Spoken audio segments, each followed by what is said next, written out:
Hey everyone, thanks for tuning in. Today, at long last, I finally get my hands on the Wolverine Premium Format Figure by Sideshow. This one's been a long time coming for my collection, and I'm really looking forward to seeing how it turned out.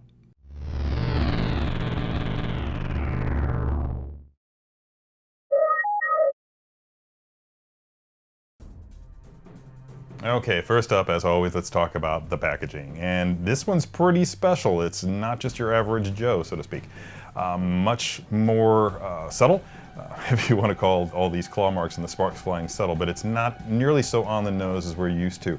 No actual artwork of the statue itself, not even any artwork of the character, apart from the mark that Wolverine leaves behind. And of course, the title treatment that we're so used to seeing on the cover of the Wolverine comic books. No silver sticker means that I got the regular edition of the statue. I'm fine with that. As cool as the Logan portrait is on the exclusive, not necessary for my purposes. I never intend to display Wolverine in any other way than masked. So you can see here that we have what appears to be a danger room motif. You can see the X pattern going on right here, but these little, they almost seem to be coming together as if they're just opening up. So that to me suggests Danger Room. It suggests Cerebro. And of course, what we're seeing here with the claws that have just recently ripped into the metal that is meant to be representative of the box.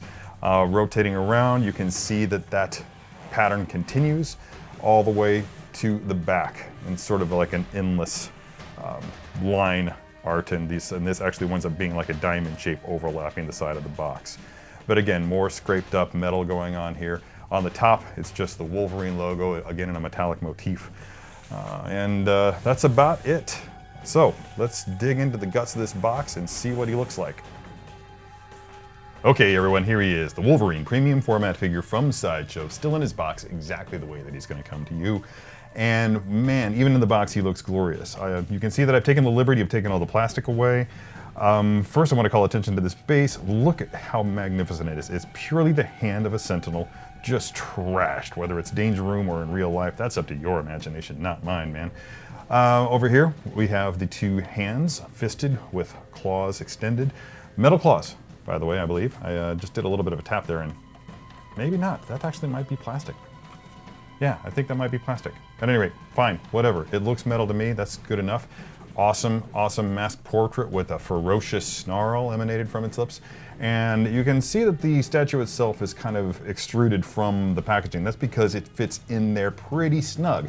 It comes wrapped in plastic, so pulling it out isn't so much of an issue when it's wrapped in the plastic. However, I didn't want to put my brand new statue all the way back in there and have it rub up against this styrofoam. I didn't want that paint and the styrofoam interacting in a way that would be detrimental, let's say.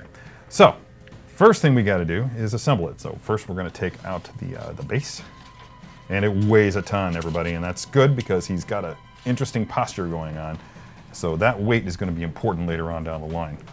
So we'll just set that over here on the table. Man, yeah, that weighs a lot, people. Now, this is fairly straightforward. I'm going to lift from the torso here while kind of supporting the leg just to make sure.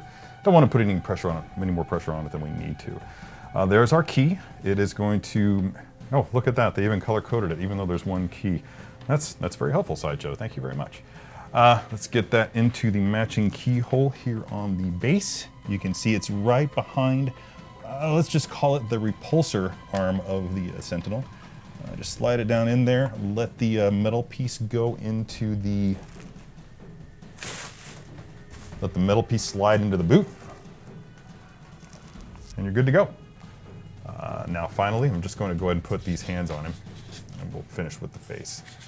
So bring those guys over, and 1, 2, that's done.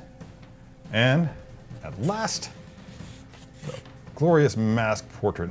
Look at that, his sideburns are coming down the side. That's really, really awesome. And let's get it on there. Perfect. And there it is. This statue's been out a while, and I know I took my sweet time getting my hands on it. But even when it first came out, when I first saw it on display, I thought this has to be one of the most dynamic pieces that Sideshow has ever produced.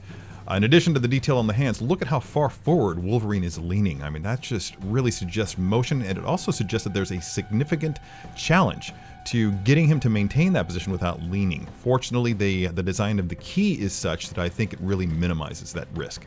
In regards to the paint, I really think that it's on point. Those gloves, they read like leather. The pauldrons read like armor. The costume reads like some sort of exotic fabric. And look at all the rich detail in the hand of the Sentinel from which he's leaping. The subtle difference in tones with all the blues that were used, from the Sentinel's hand to Wolverine's gloves, the side panels on his costume, and the pauldrons on his shoulders, really stand out. It just shows that they went the extra mile to give us a rich, deep display of color here.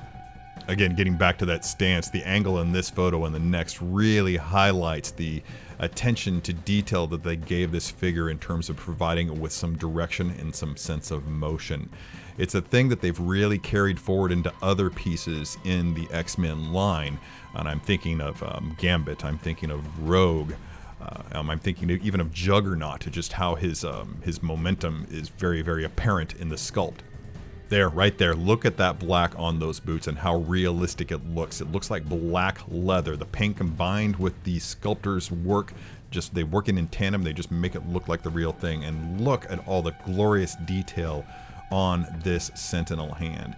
It's fantastic. I'm struggling to come up with a base that Sideshow has done that I've been more thrilled about than this one. Also, the X-23 PF and the Magneto maquette feature a similar level of detail. Obviously, those were meant to be companion pieces. You really shouldn't have to have me tell you exactly how I feel about this piece. It should be obvious in the excitement of my voice. I love it. I'm thrilled with it. It's not going anywhere ever. Well done, Sideshow, and until next time, be good to your plastic.